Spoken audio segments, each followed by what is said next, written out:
저희들이 이사야 이제 7장부터 12장까지 말씀을 같이 나누고 있습니다. 이제 7장과 8장에는 이제 남쪽 유다의 이제 왕이었던 그 아하스 때 일어났던 이제 큰 그 위기의 사건입니다. 이제 북쪽 이스라엘과 그리고 또 이제 아람의 군대가 연합을 해서 이제 남쪽 유다 또 예루살렘을 이렇게 공격을 했습니다. 이런 그 위기를 이렇게 만났을 때 이제 하나님께서는 이사야 선지자를 이렇게 보내셔 가지고 저들은 막 불과 같은 그런 강력한 하나의 그 힘을 가진 그런 존재로 보이지만 이제 연기 나는 그 부찌깽이 그루터기에 불과하다, 이렇게 하나님께서 말씀을 해 주셨고, 그러니까 저들을 두려워할 이유가 없다, 이렇게 하나님께서 말씀을 하셨습니다. 그리고 이제 굳게 믿지 아니하면 이렇게 굳게 설 수가 없다. 이제 하나님을 신뢰할 것에 대해서 이제 아하스 왕에게 이렇게 도전을 했습니다.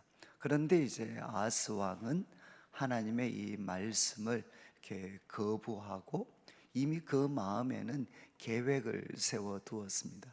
이제 그 내용은 뭔가 하면 이제 당시에 가장 그 강력한 그런 제국이었던 이제 아수르에게 도움을 구하기로, 이제 외교적으로 이제 그 뭐 성경에 보면 그 성경에 이제 성전에 있는 많은 그런 돈과 또 예물을 보내 가지고 결국 아수르에게 도움을 구합니다.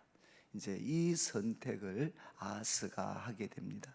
그때 이제 하나님께서는 이사야를 통해서 말씀하신 것이, 이 선택이 이제 잠깐의 그런 위험은 잠깐, 지금 이제 직면했던 이 위험을 피할 수는 있지만 이제 이 선택이 결국은 남쪽 유다도 그리고 이제 북쪽 이스라엘도 결국은 패망으로 인도하는 그런 선택이 될 것이다 라는 것을 이제 하나님께서 말씀을 하셨습니다. 그래서 이 내용이 이제 7장과 8장의 내용입니다. 그런데 이제 8장 마지막 부분에 보면 뭐 이런 그 8장 22절을 한번 보시면, 그 땅을 굽어 보아도 환난과 흑암과 그리고 고통의 흑암뿐이리니 그들이 심한 흑암 가운데로 쫓겨 들어가리라.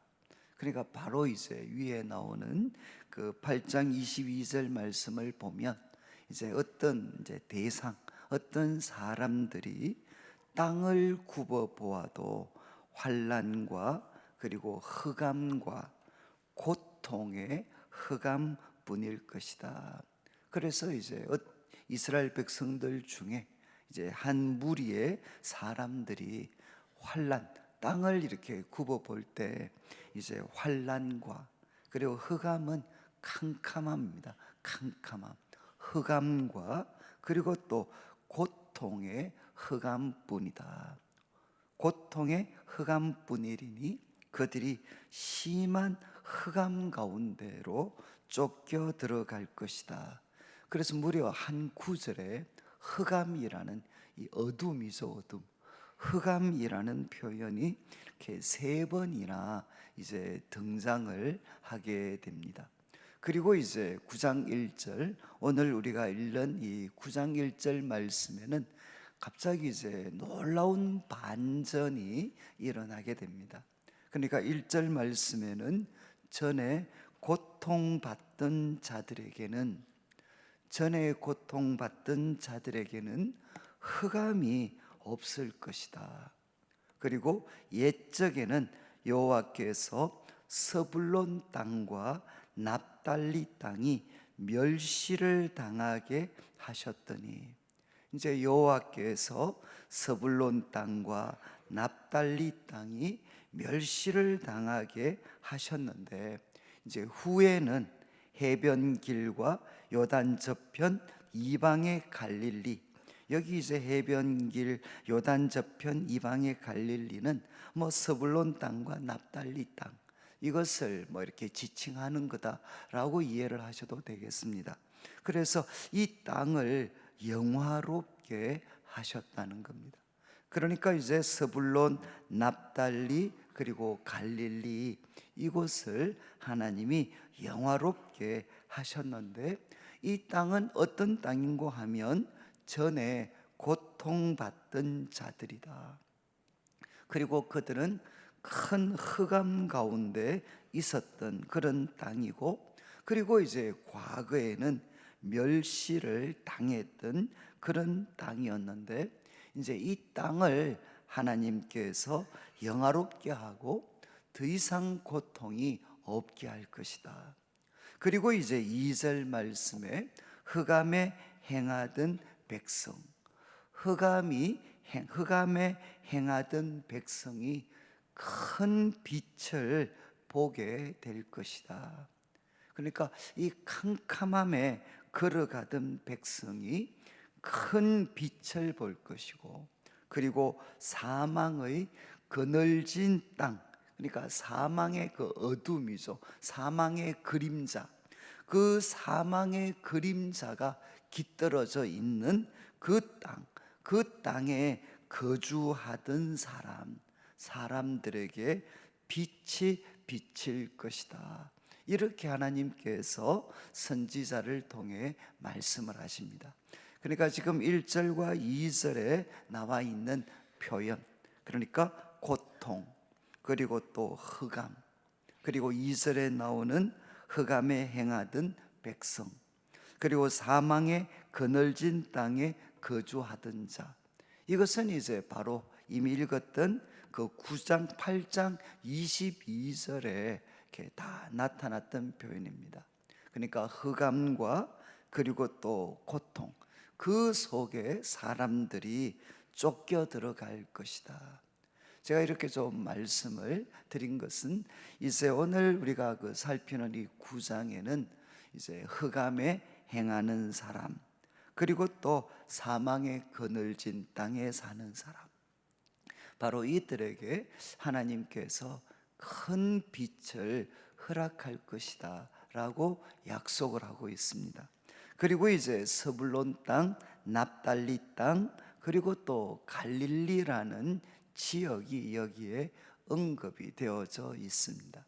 그리고 혹시 성경에 대해서 조금 관심이 있으신 분들은 이 9장 1절과 2절이 어디에 인용이 되느냐, 신약에서 어디에 인용이 되는가 하면 마태복음 4장 12절에서 16절입니다. 이것은 뭔가 하면 예수님께서 이제 공생애를 시작하셨는데, 예수님께서 이 공적인 사역을 시작하셨던 장소가 어디냐, 그러니까 이스라엘이라는 나라가 있는데, 이 나라들 가운데에서 예수님께서 그분의 공적인 사역을 시작하셨고 중심지가 되었던 곳이 어디냐, 바로 여기 나오는 이제 갈릴리입니다. 갈릴리, 스불론 땅, 그리고 납달리, 그리고 갈릴리, 바로 이 지역에서 예수님께서는 그 공적인 사역을 시작하시고, 그리고 그곳이 예수님 사역의 중심지가 됩니다. 그런데 그것을 설명하면서 이 예수님의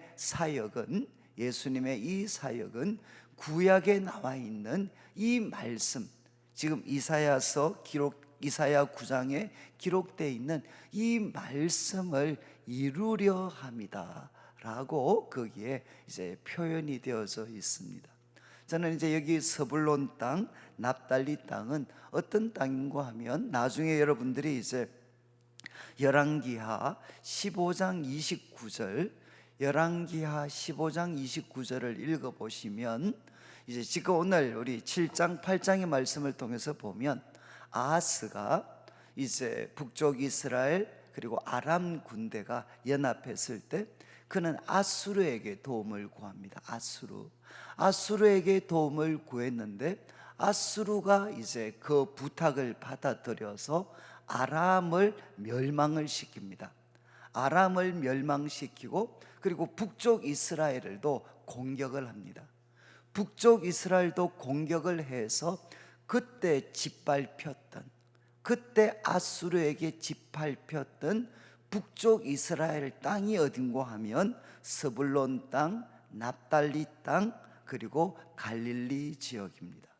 그러니까 아하스가 아수르에게 도움을 구해서 이제 그 도움을 받아들인 이 아수르가 이제 북쪽 이스라엘을 공격을 해서 짓밟아 버렸던 땅이 바로 여기 나오는 스불론 땅, 납달리 땅, 그리고 갈릴리 지역입니다.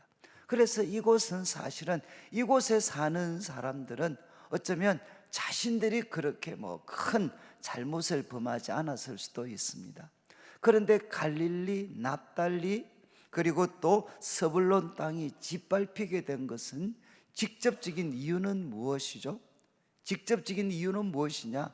북쪽 이스라엘의 왕이 자신의 야심을 펼치기 위해서 이제 아람과 이렇게 연합을 해서 남쪽 유다를 공격을 했고, 그리고 또 남쪽 유다의 왕은 하나님의 도우심을 의지했다면, 하나님의 도우심을 의지했다면 이런 비극이 일어나지 않았을 텐데, 이제 남쪽 유다의 왕이 하나님 대신에 아수르를 의지를 했습니다. 그러니까 북쪽 이스라엘의 왕은 하나님을 떠나서 자신의 야망을 펼치려 하고, 그리고 또 남쪽 유다의 왕은 이제 하나님을 믿는 대신에 아수르라는 나라의 도움을 의지했을 때 일어났던 결과물이 무엇이냐?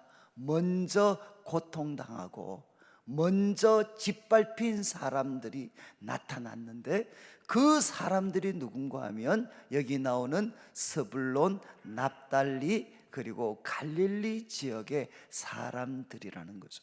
그래서 그들의 삶은 결국 아수르에게 짓밟혀서 이제 북쪽 이스라엘의 다른 지역, 아니면 남쪽 유다에 사는 사람들과 비교했을 때 그들은 비교할 수 없는 그런 고통과 어둠의 세월을 맛보게 되고, 그들이 세월이 지나고 나면 이제는 이방화되어 버리는, 이방의 납달리라고 불릴 수 있는 그런 지역으로 그곳은 바뀌어져 버립니다. 그러니까 참 이렇게 한 시대 모순이죠. 북쪽 이스라엘의 왕은 하나님의 길을 떠나서 야망을 향해 달려가고, 그리고 또 남쪽 유다의 왕은 하나님을 의지하는 대신에 그들은 무엇을 하느냐? 이제는 눈에 보이는 이제 아수르라는 나라를 의지하고, 그래서 그 결과물로 말미암아서 먼저 고통을 당하는 무리들이 나타났는데, 바로 그들이 여기 언급된 스불론, 납달리, 갈릴리 지역이라는 것입니다. 그런데 놀라운 사실은 바로 이곳에 하나님께서 무엇을 베풀어 주시느냐? 바로 그곳에 큰 빛을 비추어 주시고, 그리고 또 그곳에 하나님께서는 정말 빛을 비추어 주셔서 다시는 흑암이 없고, 그리고 그곳을 영화롭게 만드시는 이 놀라운 일들을 펼치실 것이다. 이렇게 이사야는 이렇게 예언을 하게 됩니다. 저는 이제 이 말씀 기억하시면서 아마 참 이렇게 이런 구절들은 우리가 소위 우리가 이런 말씀들을 좀 잘 살펴보시면 이제 좀 있으면 이제 5절과 6절과 7절에 이제 예수님에 대한 예언이 나옵니다. 이제 한 아이가 주어질 것이다 라는 말씀. 그러니까 구약에서 예수님의 탄생에 대해서, 그리고 또 예수님이 어떤 분이 되실 것이다 라는 것에 대해서 가장 놀랍게 예언하고 있는 말씀이 바로 이 9장 6절과 7절의 말씀입니다. 그런데 이 말씀이 어떤 상황 속에 이렇게 주어지게 되는가? 지도자들의 잘못된 선택 때문에 정말 아수르라는 그 잔인한 나라에게 먼저 짓밟혔던 사람들, 먼저 짓밟혔던 바로 그곳에 하나님의 놀라운 구원의 빛이 먼저 비춰질 것이다, 이렇게 성경은 예언을 합니다. 그래서 이 말씀이 우리에게 큰 격려가 되는 것은, 때로 우리 성도님들 중에서도 나를 볼 때, 그리고 우리 부모님을 볼 때는 이렇게 고생할 이유가 별로 없습니다. 이렇게 고생할 이유가 없는 것 같은데, 결국은 우리가 눈을 열어서 우리 주변을 다 바라보게 되면 지금 나, 그리고 나를 둘러싼 사람들의 고통이 나만의 문제였던 것이 아니라 지도자들의 잘못된 선택들, 이런 것들이 뒤엉켜서 내가 먼저 고통받는 사람, 그러니까 정말 이 지도자들과 그 시대의 모순 때문에 지금 내가, 우리들의 삶이 마치 아수르에게 짓밟혔던 갈릴리 사람들처럼 먼저 고통을 당하고 있는, 먼저 흑암에 걸어가고 있는 이런 사람들을, 이런 사람으로 우리가 우리들 자신을 발견할 때가 있습니다. 그런데 그것이 우리들에게 사실은 참 희망이 될 수 있는 것은 뭐냐? 바로 먼저 고통받았던, 먼저 짓밟혔던 그 땅에 하나님께서는 큰 빛을 비추어 주시겠다는 겁니다. 그리고 그곳에 흑암이 없게 할 것이다. 그러면서 이어지는 3절부터 이제 이야기를 합니다. 3절에 주께서 이 나라를 창성하게 하실 것이다. 그리고 그 즐거움을 더하게 하실 것이다. 그러니까 고통과 흑암으로 가득 찼던 그곳에 하나님은 무엇을 허락하실 것이냐? 즐거움이 더하게 하실 거라는 겁니다. 그 즐거움의 모습은 추수하는 즐거움과 탈취물을 나눌 때 즐거움 같이 그들이 주 앞에서 즐거워하게 하겠다. 여러분, 고대 가장 기뻤던 날이 두 날이 있습니다. 하나는 뭔가 하면 이제 추수할 때가 가장 기쁜 날이죠. 한 해 동안 열심히 수고해서 추수할 때가 기쁜 날이고, 또 하나는 전쟁에 이겨서 전리품을 나눌 때가 가장 기쁜 날입니다. 마치 그런 기쁨의 날처럼 고통과 그리고 흑암에서 신음하던 사람들한테 하나님은 즐거움이 넘치게 할 것이다, 이렇게 약속을 하셨습니다. 그리고 4절 말씀에는 그 이유가, 이는 그들이 무겁게 맨 멍에, 그리고 그들의 어깨 채찍 압제자의 막대기를 주께서 꺾어 버리셨다는 것. 이건 하나, 여러분들이 그림을 그리시면 되죠. 만약에 출애굽, 이스라엘 백성들이 애굽이라는 나라에 짓밟힐 때 그들의 어깨에는 무엇이 있었느냐? 짐승들이 매는 멍에, 그 멍에를 이스라엘 백성들 어깨에다가 걸게 했고, 그리고 이제 여기 또 그 어깨 채찍이라는 것은, 왜 우리 보면 그 양쪽에다가 이제 그 물덩이 같은 것들을 해서 어깨에 지우는 막대기 같은 거 있잖아요. 그래서 무겁게 맨 어떤 채찍들, 그리고 또 우리가 자신들의 명령에 잘 충족이 안 된다고 막 내리치는 채찍과 막대기가 있습니다. 여기 언급된 멍에와 채찍과 압제자의 막대기는 이제 아수르가 정말 이스라엘을 짓밟고 나서 그곳에 사는 사람들을 혹독하게 다루는데 사용되어졌던 것입니다. 그런데 이 모든 것들을 주께서 꺾어버리실 거다. 마치 어떤 날처럼 사사기에 보면 기드온과 300명의 용사를 통해서 정말 고통당하고 미디안으로부터 고통당하고 있던 이스라엘 백성들을 구원하셨던 그 날처럼 이제 하나님께서는 멍에와 채찍과 막대기를 주께서 꺾어버리실 것이고, 그리고 5절 말씀에는 어지러이 싸우는 군인들의 신, 이것은 바로 우리 보통 군합발이라고 하죠. 군합발, 아수르 사람들의 그 군합발, 그리고 그 군합발에 희생된 피 묻은 그 돈, 이것들이 불의 섭같이 다 살라져 버릴 것이다. 군합발과 그리고 피 묻은 옷들이 다 이렇게 불살라져 버릴 것이다. 이것은 무엇을 나타냅니까? 이제 평화가 왔다는 거죠. 평화. 군합발과 그리고 피 묻은 옷들이 다 불살라져 버릴 것이다. 여러분, 3절부터 5절까지 말씀은 흑암과 고통 가운데 있는 백성들에게 하나님께서 큰 빛을 비추어 주시는데, 큰 빛을 비추어 주시면 이제 이 나라는 창성하고 그곳에 즐거움이 넘치게 될 것이고, 그리고 그들을 짓눌렀던 그 멍에가 다 꺾어지게 될 것이고, 그리고 더 이상 전쟁의 고통이 없이 평화의 새로운 날이 그들에게 펼쳐질 것이다. 그런데 6절 말씀, 이제 이유가 나옵니다. 왜 이런 일이 생기느냐? 이는 한 아이가 우리에게 날 것이다. 한 아이가 우리에게 낳고, 그리고 한 아들을 하나님께서 우리에게 주시겠다는 거죠.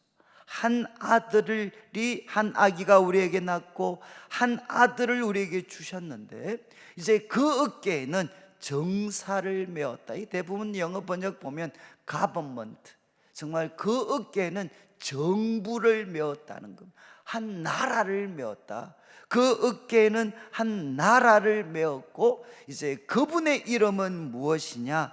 기묘자라. 이거는 원더풀, 한마디로 하면 놀라운 분이시다. 그분의 이름은 어떤 분이시냐? 놀라운 분이시다. 이 표현은 사사기에 보면, 사사기에 삼손의 부모가 이제 삼손을 낳기 전에 하나님의 사자를 만납니다.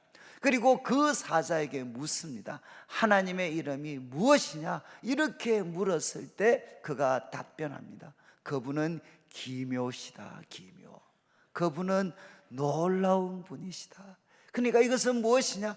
우리 인간의 모든 지식과 이해를 뛰어넘는, 바로 그분은 놀라운 분이시다. 초자연적인 그런 지혜와 모든 것들을 갖고 있는 그분은 놀라운 분이시다. 그리고 또 그분은 누구시냐? 모사가 되시는 분이다. 이 모사는 결국 뭔가 하면 우리에게 상담자가 되시는 분이십니다. 길이 없고 헤쳐나갈 수 있는, 전혀 방향이 보이지 않는 가운데 있는 사람들에게 그분은 바로 모사가 될 것이다. 상담자가 될 것이다. 그래서 대부분 우리 영어 번역들은 이 두 가지를 하나로 표현을 합니다. 그분의 이름은 무엇이 될 것이냐? 그분은 원더풀 카운셀러가 될 것이다.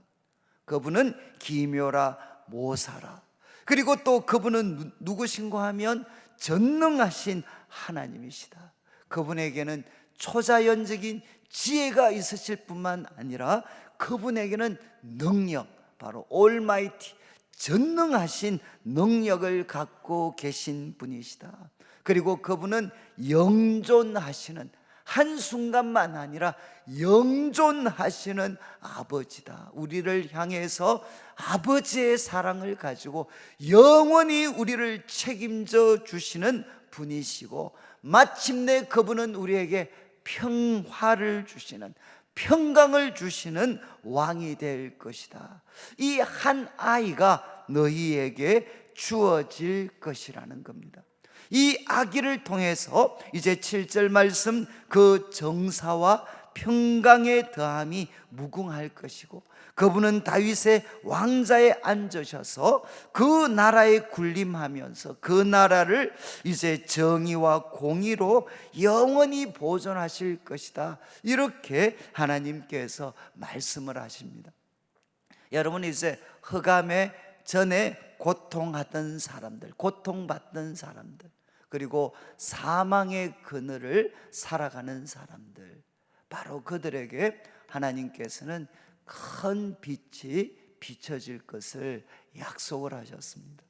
그리고 큰 빛이 비추어지면 고통과 흑암에 있던 삶은 이제 창성, 번영과 그리고 또 즐거움으로 바뀌게 될 것이고, 그리고 그들을 짓눌렀던 아수르로 대표되는 그 삶을 짓눌렀던 그 멍에와 채찍은 벗겨지게 될 것이고, 그리고 그들의 삶에 더 이상 군홧발에 짓밟히고 희생되는 일은 없을 것이다.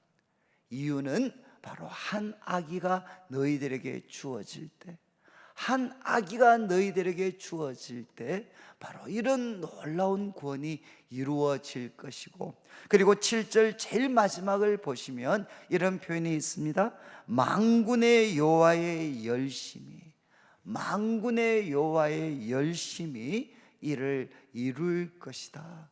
그러니까 사람들의 열심이 아니라 앞으로 이사야서에서 아마 결정적인 순간에 등장하는 표현입니다. 만군의 여호와의 열심이 바로 이 일을 이룰 것이다.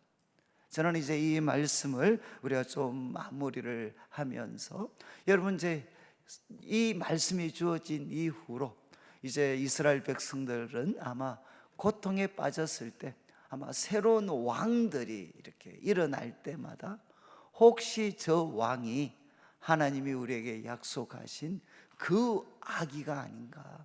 예를 들면 히스기야가 왕이 되었을 때, 그리고 또 이제 요시야가 왕이 되었을 때, 저 왕이 바로 하나님이 약속하신 그 아기가 아닌가, 이런 기대를 가졌다가 또 좌절되고, 기대를 가졌다가 좌절되고, 그리고 이제 마침내 이 약속하신 대로 누가 오셨느냐?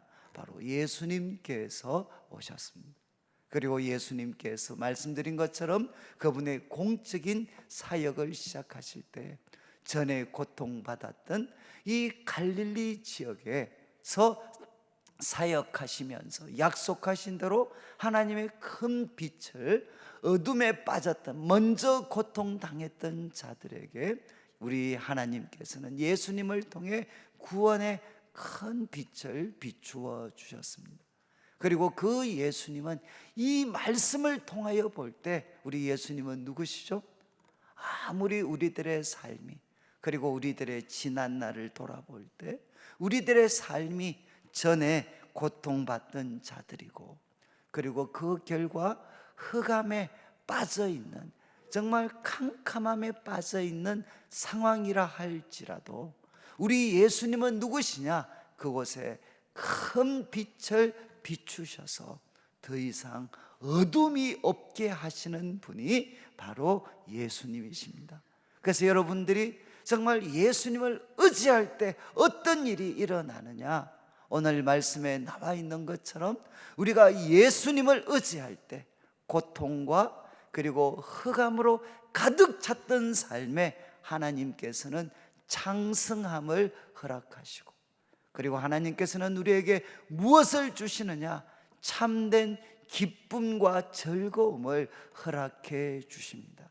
여러분, 우리 예수님만이 주실 수 있는 것이 무엇이냐? 참된 기쁨과 즐거움을 우리에게 허락해 주십니다. 그리고 우리 예수님은 누구시냐? 우리를 짓누르고 있는 이 무겁게 맨 멍에와 어깨 채찍과 막대기, 이것을 꺾어버리시고 벗겨주시는 분이십니다. 사람들은 우리들을 짓누르는 이 멍에와 무게가 어떻게 보면 사람들이 뭔가 잘못하고, 그리고 또 나의 눈에 보이는 사람들이 우리 고통의 원인이라고 생각을 했는데, 결국 예수님께서 보여주신 게 무엇이죠? 아무리 나라가 바뀌고 대상이 바뀐다 할지라도 우리를 짓누르게 하는 그 멍의 가장 근본적인 배후에는 무엇이 있느냐? 바로 죄가 있습니다. 죄. 그리고 그 죄를 통해서 우리를 억압에 빠뜨리는 어둠의 권세가 있습니다. 그리고 어둠의 권세에 굴복하고 있는 이 세상이 있습니다. 그 죄와 마귀의 그 권세가 짓누르는 멍에와 채찍과 막대기는 누구만이 벗겨줄 수 있느냐? 바로 우리 예수님만이 벗겨주실 수가 있습니다. 예수님만이 우리들의 삶의 근본적인 치유자가 되고 구원자가 되실 수가 있습니다. 이 예수님을 우리가 의지할 때 우리들의 삶에 바로 참된 평화가 주어집니다. 더 이상 군합발과 피 묻은 겉옷이 뒹구는 삶이 아니라 우리들의 삶에 참된 평화가 주어집니다. 이유는 바로 우리가 믿고 의지하는 예수님이 누구시냐? 우리가 새로운 2020년을 시작하면서 지금 우리가 참 그분 앞에 나온 우리가 믿고 의지하는 예수님은 누구시냐? 여러분, 그분은 바로 원더풀 카운셀러가 되셔서 그분은 기묘라 모사가 되시는 분이십니다. 정말 그분의 도움을 구하면 그분에게는 신비로운 그런 모사, 신비로운 길이 있습니다. 그리고 그분은 누구시냐? 전능하신 하나님이십니다. 그분에게는 능력이 있습니다. 그리고 나아가서 그분은 영원하신 아버지여서 한순간이 아니라 영원히 우리를 책임지셔서 마침내 우리들의 삶을 하나님이 약속하신 참된 평강으로 인도하실 수 있는 왕이신 분이 바로 우리 예수님이십니다. 그래서 이 한 해도 우리가 참 살아갈 때 우리들의 삶에 고통과 흑암이 찾아올 수 있지만 그때마다 여러분 아하스처럼 하나님이 아니라 눈에 보이는 도움을 붙잡으려고 노력하지 말고 하나님께서 우리에게 보내주신 한 아기 바로 예수 그리스도를 참 의지하셔서 우리에게 신비한 그런 모사, 신비한 그런 카운셀러가 되시고 그리고 전능하신 하나님이 되시고 평강의 왕이 되시고 영존하시는 아버지가 되는 이 예수님을 통해서 우리 성도들의 삶에 이 한 해도 하나님이 주시는 즐거움이 넘쳐나고 멍에가 벗겨지고 하나님이 주시는 참된 평화가 우리 성도들의 삶에 넘치는 한 해가 되시기를 주님의 이름으로 축원합니다.